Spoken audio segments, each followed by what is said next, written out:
Thank you very much, Miklos. And before I start, dear Mr. Kellerman, with me we are now two without Facebook, at least in this room.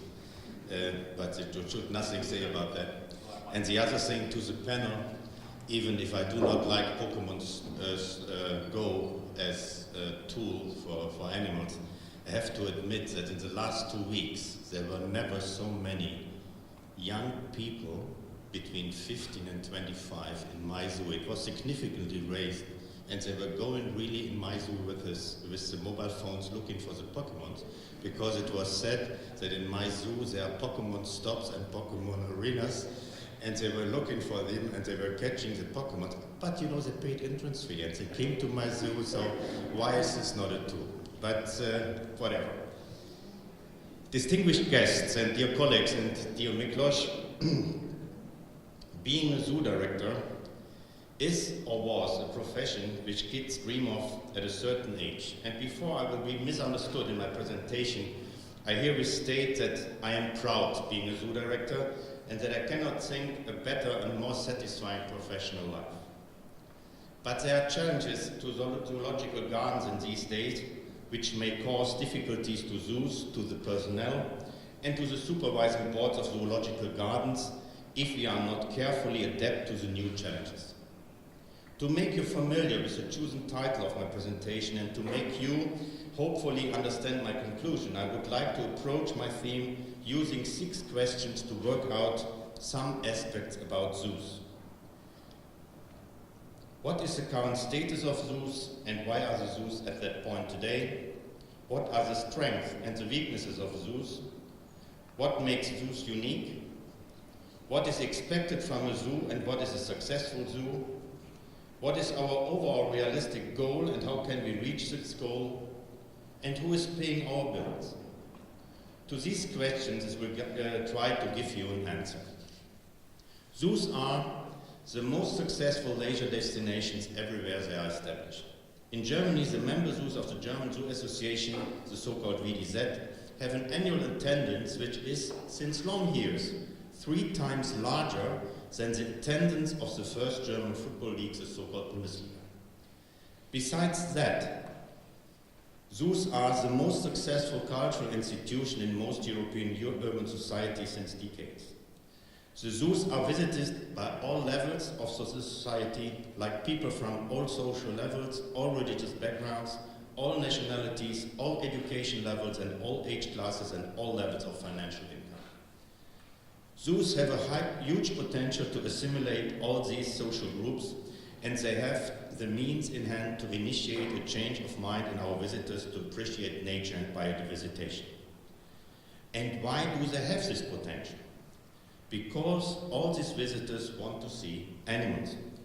During the history of each zoo, the generations of visitors could practically experience how our zoos developed from menageries into conservation centers, as it is written down in the World Zoo and Aquarium Conservation Strategy.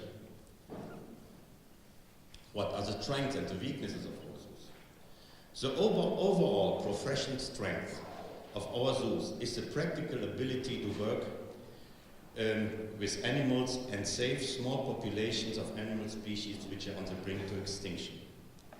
This is our main expertise, and no other body or institution can do that. We have the animals, we make them visible to the public, we generate empathy, we do research, we educate the visitors, active and or passive. Our zoos are the ones we do and live practical animal welfare. Another strength is the attendance again. In this aspect, I would like to bring to your attention the multi-local appearance of zoological institutions. Being close to the people and being easy to reach, I think this fact is sometimes underestimated in our community. I believe that the multi-local appearance of zoos gives people an easy opportunity to reach one of our zoos, so we have the chance to get into the broader society with our messages or missions. This would not be met with the sometimes occurring vision of a few mega zoos which offer the whole scale of animal biodiversity so that the small collection would be redundant. In my eyes, this would be a very dangerous vision for the future of zoos, because I presume that the zoos will lose their visitors which use zoos only a part of a day and come back more often. Short distances to zoological institutions are important. In general, Europeans do not drive as far as Americans. One weakness of our zoos is the word zoo itself. The word is obviously not describing the institutions which we as zoo professionals understand as zoos. That makes it so difficult for the legislation to separate about 350 EASA zoos in Europe from the 8,000 plus or other enterprises with an EU zoo license inside Europe. We have to lobby that the definition of the word zoo becomes clearer in the legislation. Second weakness is again our visitors. Most of them judge our zoos on aspects which are not zoo specific. I wonder, at least for Germany, if my zoo would be dirty, the toilets would not be cleaned, the personnel at the entrance is not friendly, and then you ask the visitor how he would like this visit, and he would say, I will never come back. This visitor does not care how much money I did put in situ conservation, rescuing the Mesopotamian fallow deer, or gave money to EASA campaigns. Perhaps unfortunately we have to admit that most of our visitors think that way. What makes our zoos unique? First, the height and potential of the number of visitors make us unique. There are no other institutions which get visited by such a number of people which come voluntarily. Secondly, our skills and our expertise of animal keeping, animal husbandry, animal welfare make us professionally unique. And here we have, in my opinion, an arising problem if we are not carefully recognizing it. It is widely known that you are getting older when you are telling stories from former days, or you propose solutions which already were successful, not using the word proven. In my professional career, starting 1977 as an apprentice zookeeper, until today being a zoo director for 18 years, I was so lucky to meet a lot of director colleagues which, at least in former days, had a background of being a veterinarian or having studied natural sciences.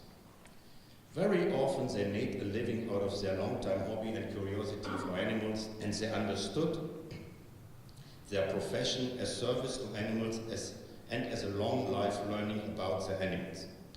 I remember conferences in former days where so-called silverback directors were discussing animal husbandry, zoological specialities, and uniquenesses of the animal species. Why do I mention this?